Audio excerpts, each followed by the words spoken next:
Well, thank you. It's very good to see all of you, some familiar places, some new faces. I'm just going to ask for a show of hands as we start here. How many of you live and report from the United States, and how many of you have you come here for the election? Just one, two, okay, three, okay. Well, then for most of you, aren't you breathing a sigh of relief? I mean, it's going to be over finally, and we're going to have a result. I will tell you that I quit watching the Sunday talk shows. Are we okay? Oh. I quit watching the Sunday talk shows a couple months ago because I just couldn't stand it. It was all so repetitive. And then this past Sunday, I did watch them all again, and there were a few interesting things, but it's all been said so many times. But I was fascinated that last night as I was driving in my car, I could really feel the intensity of the contest in Virginia, and it is obviously a contest for the women's vote in Northern Virginia because the ads were all about abortion. Abortion rights. And I even heard an ad from the National Right for Life or Association Against Planned Parenthood. So you could really get a sense of as I said, of the intensity of that battle. And Virginia may, at this point, be the closest state in the country in both the presidential race and in the Senate race. In terms of where the campaign stands at this point, well, as you know, President Obama is in Chicago today, and Mitt Romney is in Pittsburgh and in Cleveland, doing those last-minute stops. But it's at this point. Campaign appearances. I also did get an email from the Obama campaign that Obama is doing a series of local media interviews from Chicago today. They didn't tell what markets he was doing interviews for, but I'm sure that it's in the competitive states, in the battleground states. So I'm going to talk today a little at 2:30 in the afternoon. What can I tell you? Like we have a saying in Washington, it's all been said, but not everybody has said it. Well, I think this time almost everybody has said it. So I'm not going to repeat the things that have been said by the various commentators or go over the list of battleground states, because I'm sure that you have all these all together. I'm going to try to put the situation in a bit of a context, hoping that maybe this will be helpful to you in your writing today. And then after some minutes of that, I'll be happy to take any questions that you have. First of all, I think to understand this year's election, we do have to go back to 2008 and what an incredible election it was. No matter how this turns out, we don't have the sense of excitement this year that we had in 2008, which was definitely a watershed. I mean, the election of the first black president of the United States, and also thank goodness we don't have the intensity of feeling that surrounded the economic crisis that year. I don't think anybody would want to go back to that. But as I look at I think to understand what's going on in 2012, we have to understand the situation in 2008. And first of all, the choice of Barack Obama by the Democratic Party was nothing short of incredible. When the year began, we all thought that Hillary Clinton, I would say everybody in the sort of establishment media thought Hillary Clinton was going to be the nominee. She had done everything right. And I will never forget being in Iowa on the night of the caucuses, which was the first time that I saw Barack Obama on the campaign trail. And going to see him. He won, sort of unexpectedly. I mean, we sort of knew by the time that it came. But going to see him speak and realize that he sounded so inspirational, I could see why all those young kids were in the audience, why they were there instead of supporting Hillary Clinton. At the time, I said Barack Obama sounds like he's running to lead the country. Hillary Clinton sounds like she's just running for in a job interview for a job, and she lists all the things that she has done. She did not have an inspirational message, but Barack Obama did. Now, on the Republican side, in 2008. It was a very weak situation. The Republicans had grown disenchanted with President Bush, most of all because the Bush administration had spent so much money and the debt was increasing. And secondly, I think in retrospect, John McCain was a weak candidate. Many Republicans considered him too liberal on social issues and on immigration. If you recall, he admitted himself that the economy wasn't his strong suit, and then during the election year when when Bush had the meeting in the White House, McCain really had nothing to say. And then finally, when he picked Sarah Palin, that was kind of the last straw for a lot of people. And she became very famous, but I don't think anybody's taking her seriously as a political leader today. In any case, Obama got 52% of the vote of the popular vote in 2008, a clearer majority than Bill Clinton ever had, because then when he was running, Ross Perot was in the mix and he didn't get the magical 50%. However, when you think of how weak McCain and Palin were, it's quite surprising that they even got 48%. So even though we went through this incredible period of glory for Obama in the early days, I think that he was always in a position of not of weakness exactly, but a situation in which his position in the country was not secure in terms of whether people accepted him. Now, my belief is what happened. Of course, 2 years later we have this incredible reaction against Obama, you might say, against the Democrats. And if I look at that, the way that I viewed it was this. On election day, the Republicans didn't really turn out very well because they didn't like McCain and Palin, and they were disappointed in Bush. They were very polite through Inauguration Day. And the day after the inauguration, they woke up and said, "My God, we've really elected a black liberal, and he's in the White House. What are we going to do now?" And to me, that was when you had the beginning of the Tea Party movement.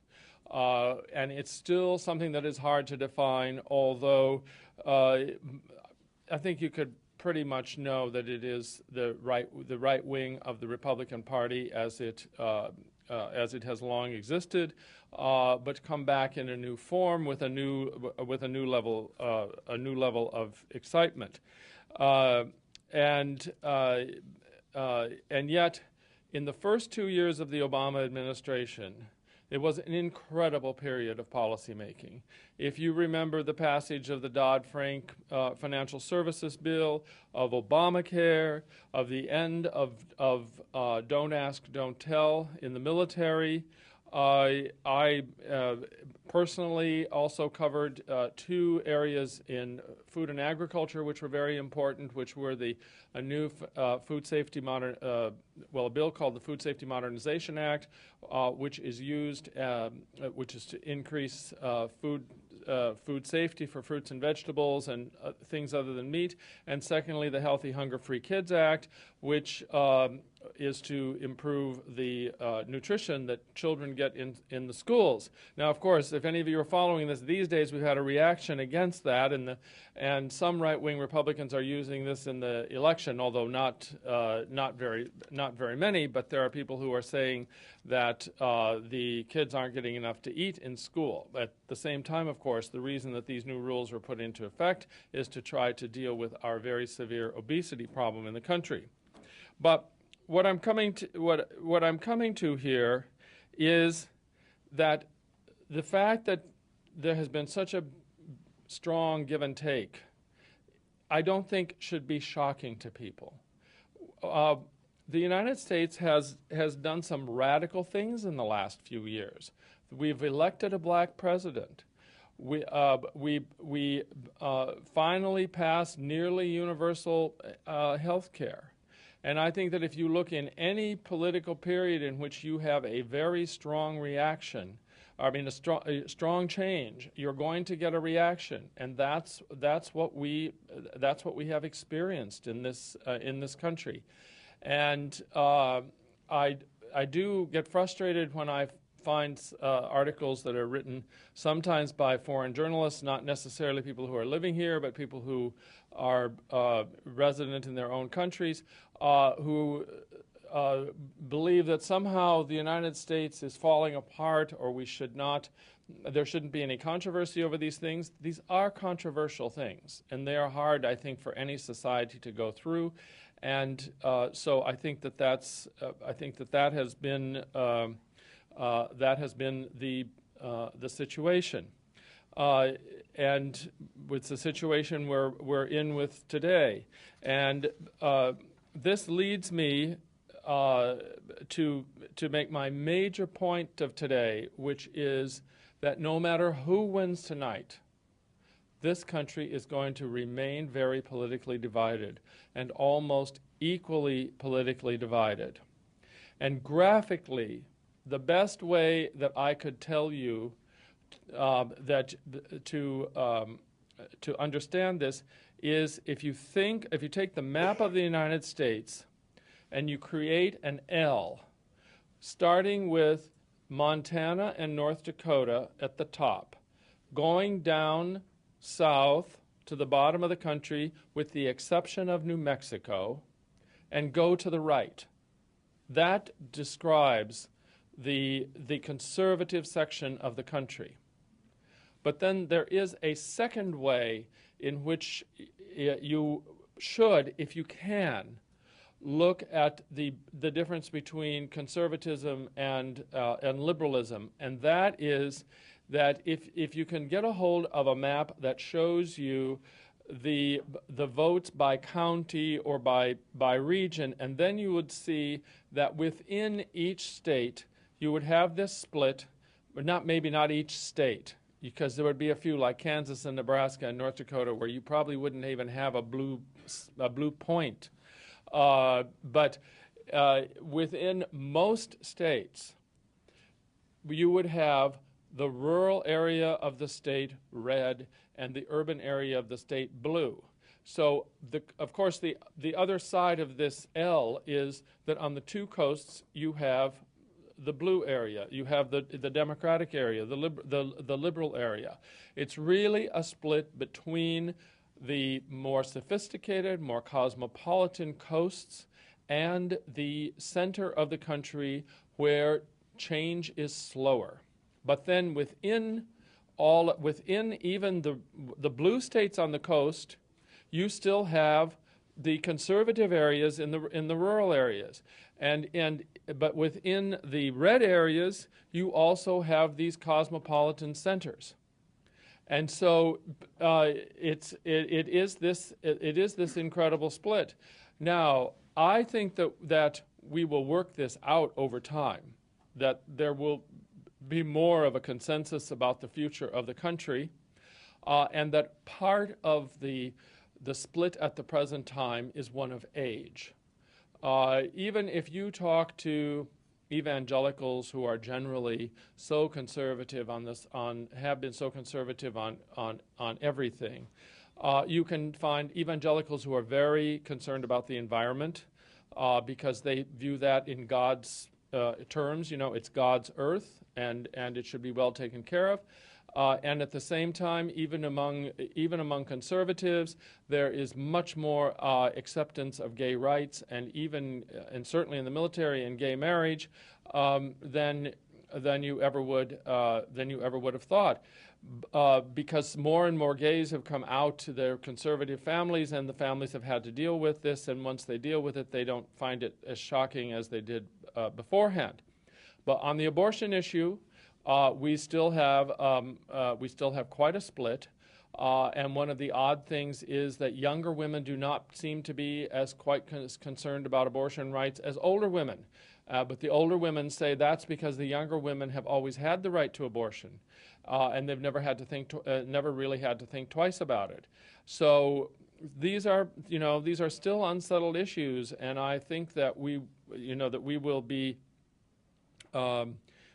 facing them for quite a while. But that doesn't mean that I think this is a weak country that can't do anything. A lot of incredible things still happen in the United States. And whatever happens tonight, the last 4 years sure have been interesting, haven't they? I mean, if you just think of it as a journalist and good stories, so much has happened. I think of how different the country is really than it was 4 years ago, and you can say that that's good, or you can say that that's bad. And I also think that from the standpoint of the economy, that we are reaching that the economy is improving, and that it will. That the future is brighter than the past, even if it will be a slow recovery. Now, I have a few random things to throw out at you, just because I think they might be interesting for you, or they might generate stories. These are not in any particular order. They are notes that I have made from things I've been observing. Important thing about the electorate. The electorate is getting less and less white, slowly less and less white. In 2008, 77% of the voters were white. This year, it's most likely going to be somewhere between 74 and 72%. The big problem for the Republican Party over the long term is that they do not have much appeal and are not making much of an appeal to minority voters. And so as the electorate becomes less and less white, it's harder for them.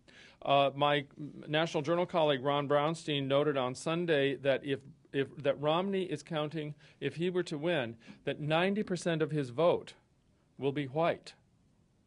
And that's incredible in a society as diverse as the United States now is. On the other hand, I don't have an exact percentage for the Obama white vote, but a majority of white men have not voted Democrat for president since 1964. When Barry Goldwater ran and Lyndon Johnson was elected. So the big problem for the Democrats is attracting white men. And the interesting thing about why is Obama apparently doing as well as he is in Ohio, and it is because they are getting more of the votes of the white working class there. The message about saving the auto industry has been crucial there, and so as I understand it, this is both men and women, though, in the working class, that the working class white vote is about 32% for the Democrats, but in Ohio it's 42%. So this is very, very, very important. Now, a couple of other things to throw out here. We have this issue of bipartisanship. People say they want the voters to work together, and then they tell their members of Congress, don't compromise on anything. So I'm actually quite sympathetic to members of Congress, and I often find their own views much more nuanced than they can live with. I mean, they feel that they don't dare say some of these, they would like to take more nuanced positions, but they don't dare. One of the problems we've got is for members of the House and members of the Senate is the fear of primaries. They are so afraid of being primaried, is the verb, from the right or from the left. And we saw this year when Senator Lugar lost his slot in Indiana because they voted for a right-wing candidate, Mr. Murdoch. And so that, and there was also a case I covered in Pennsylvania where a moderate Democrat was in the House was thrown out by a more left-wing Democrat. So they're both very worried about that.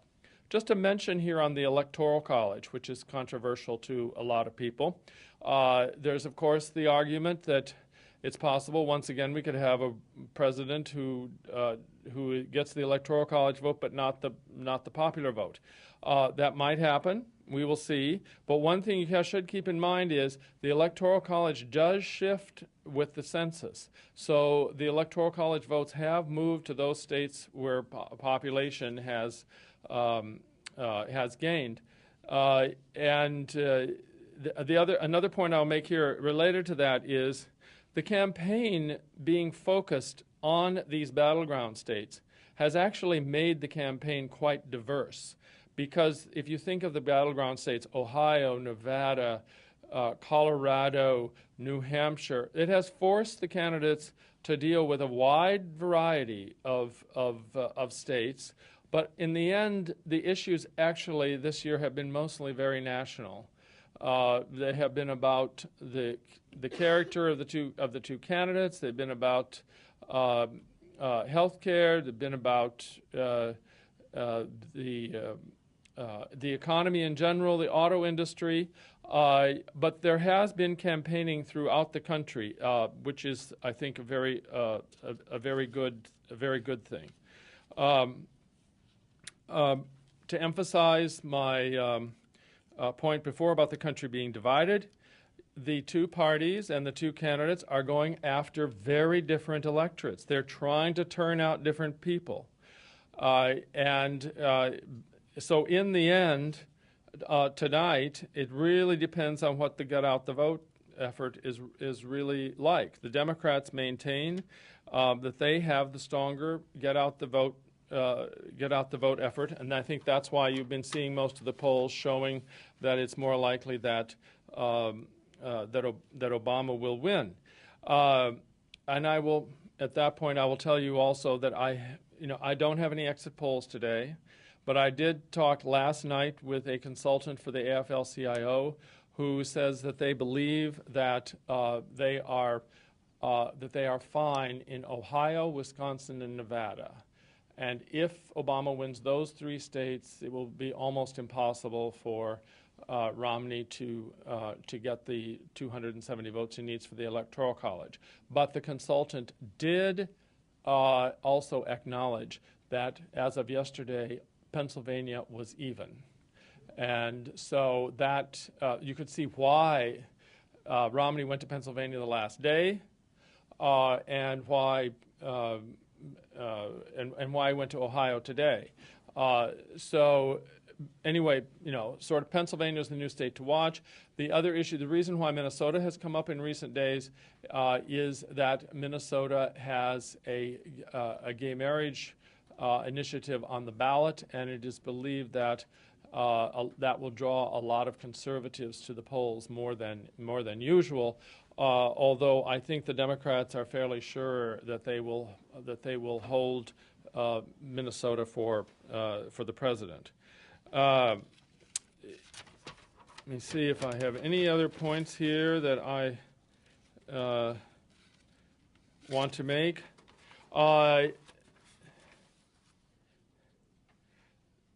Okay. Just a point here, this was made on one of the Sunday talk shows, I repeat it here.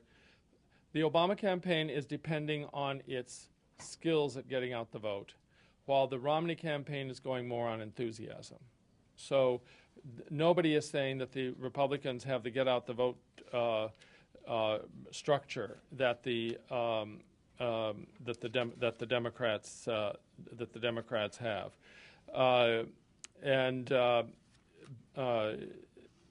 so we'll have to see. There has been more momentum for Mr. Romney in the last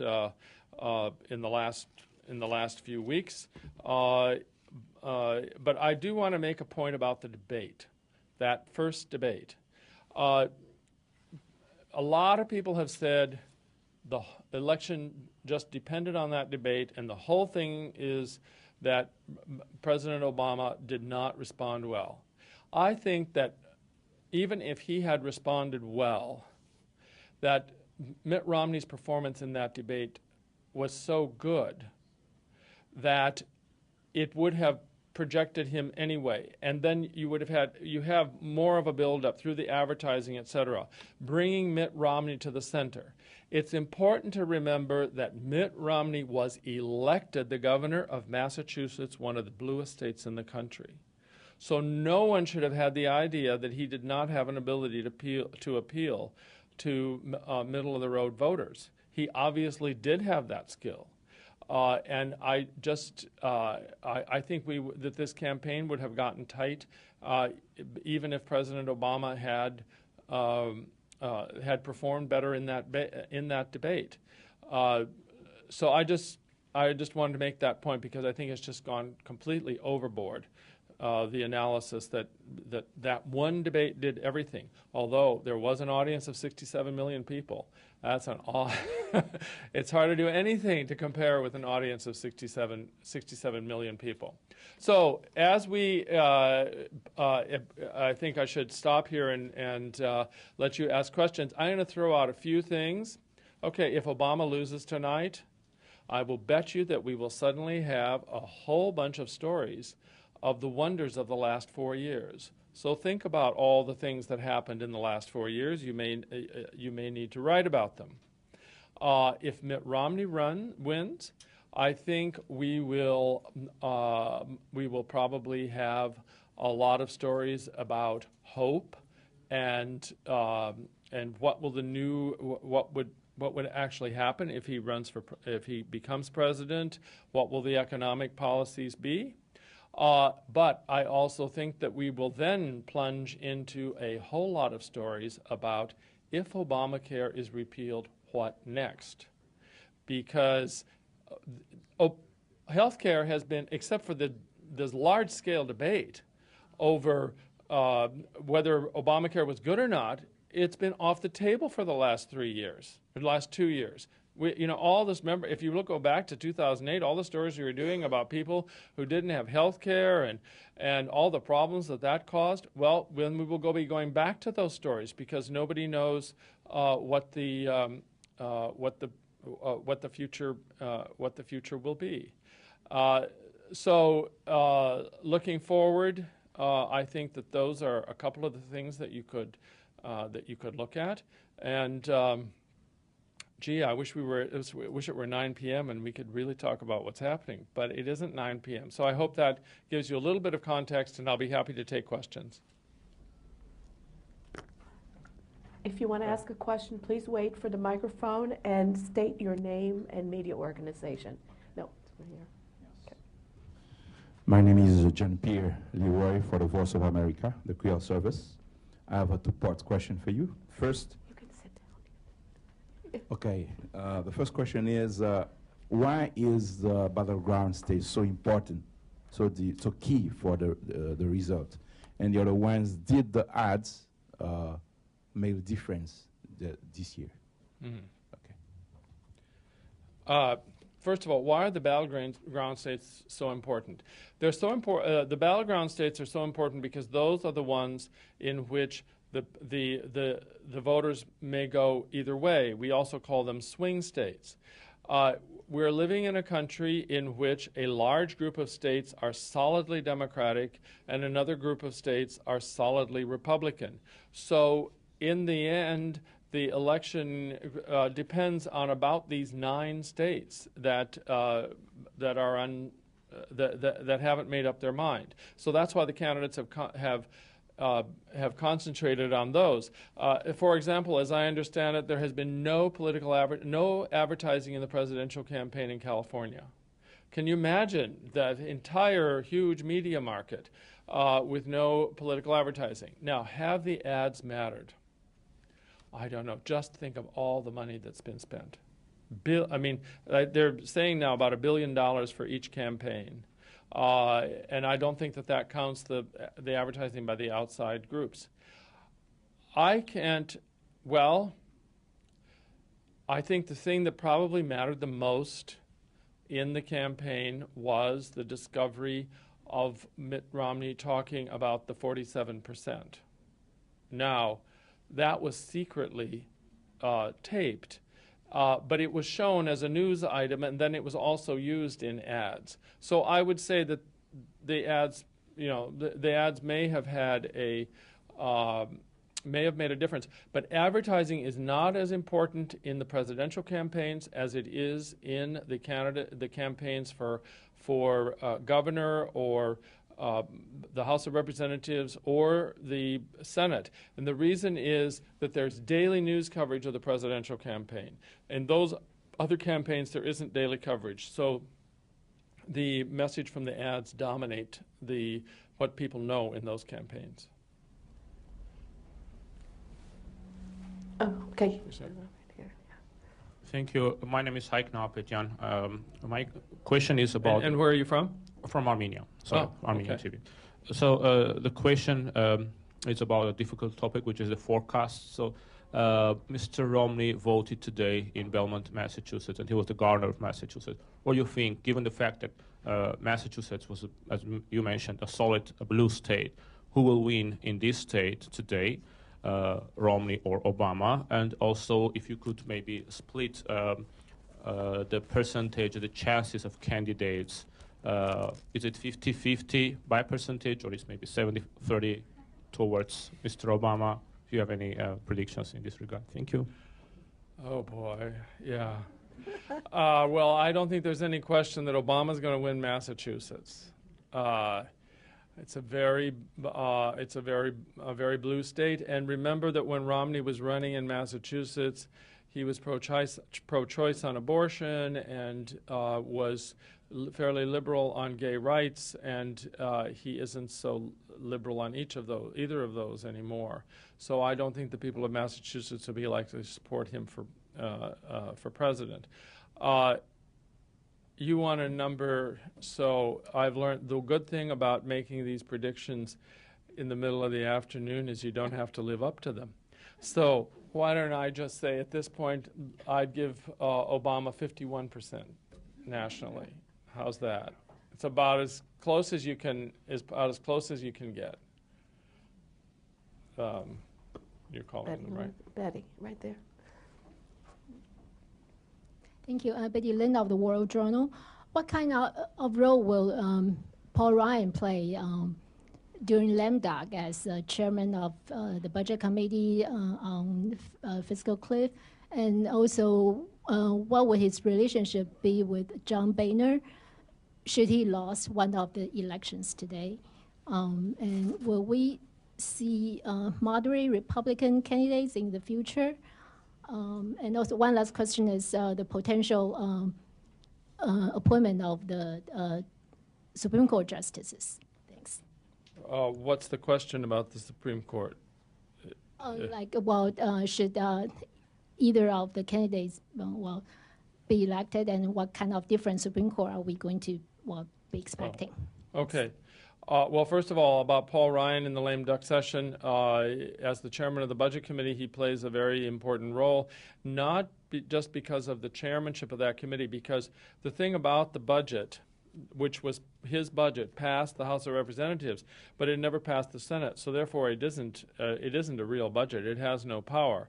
But Paul Ryan has a following, so that is important. I mean, a following among other members of the House of Representatives, and certainly, even if the Romney-Ryan ticket loses tonight, just the fact that he has been the candidate for vice president enhances his standing in the Republican Party.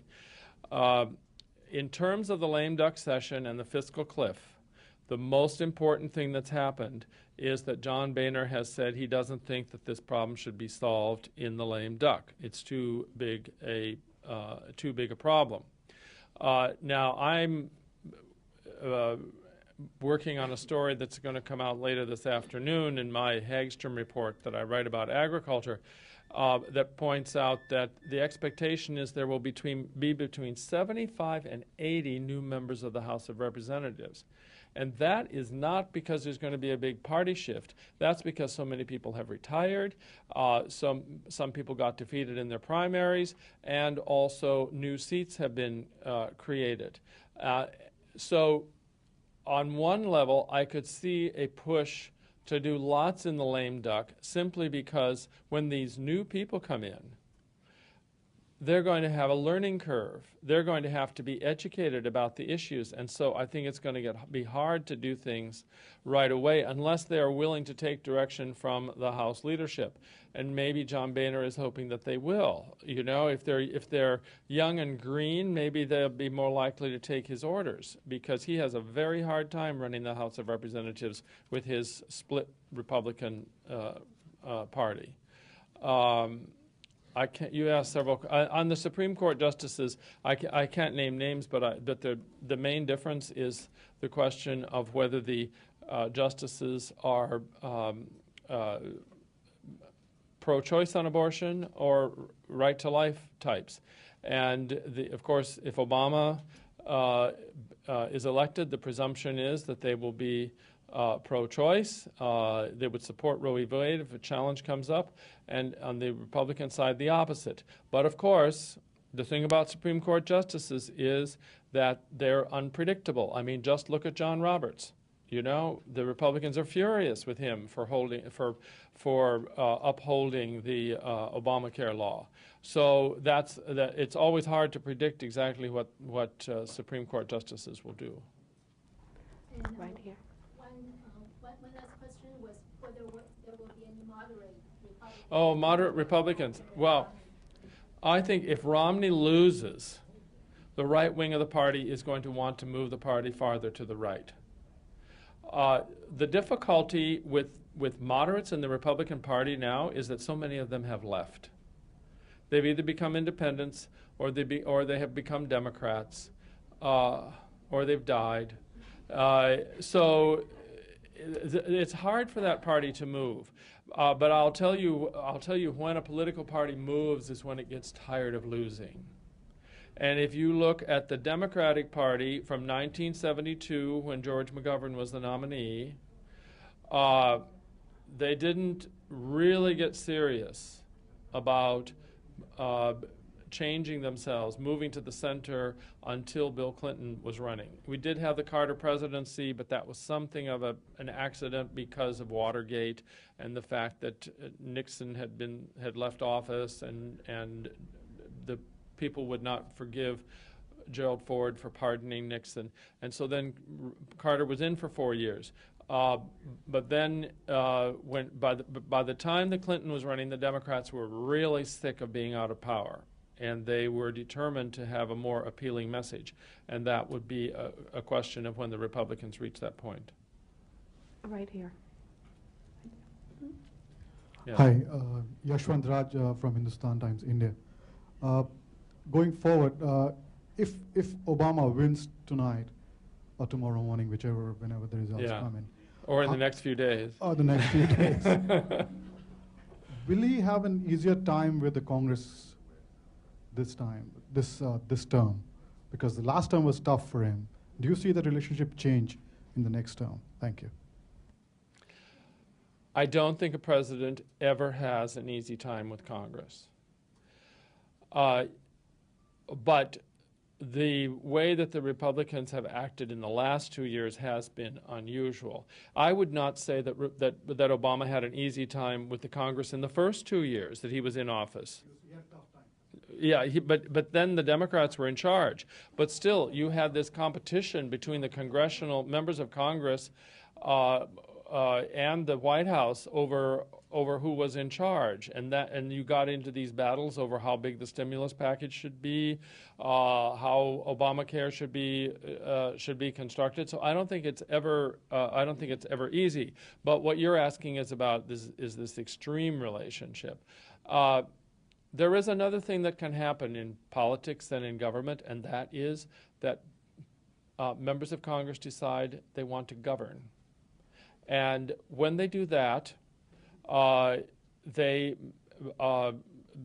do reach compromises. When they start to think about their legacy, they want to think about, well, what will historians remember about what bills I wrote or what I supported? How will I go down in history? One of the frustrations that even the Democrats had with Teddy Kennedy was that he considered himself a senator first and a politician second. And sometimes he did compromises with the Republicans on education policy, on healthcare policy, that some of the Democrats didn't like. But he wanted to govern. And if people in Congress decide they want that. But I also have to say President Obama is not the most attentive person to Congress. There is no sense that he really loves the give and take of members of Congress. If you really want a sense of all of that, go read Robert Caro's latest book on Lyndon Johnson.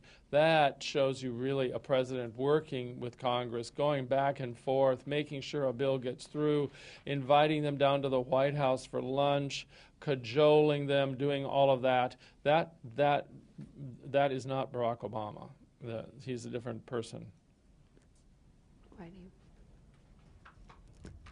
Thank you. My name is John Linden. I work for Africa Number One in Paris, France. Let's say Romney win tonight. And knowing that he has changed his view on almost every single issue, how will Romney presidency look like as far as the message he will be delivering towards American and even to others, head of state, like in the national level, he said he's gonna repeal Obamacare in day one. Will he change this message, like not repealing Obamacare, or when it's come to Russia or Iran, he has different message at different time? What will be the message Romney will be delivering to the world? It's very hard to tell exactly what Romney's message would be as president, because as you said, he has said things at different ends of the political spectrum. But on Obamacare, first of all, I want to note he cannot repeal Obamacare. Obamacare would have to be repealed by the Congress. And with the Senate in Democratic hands, that is very unlikely.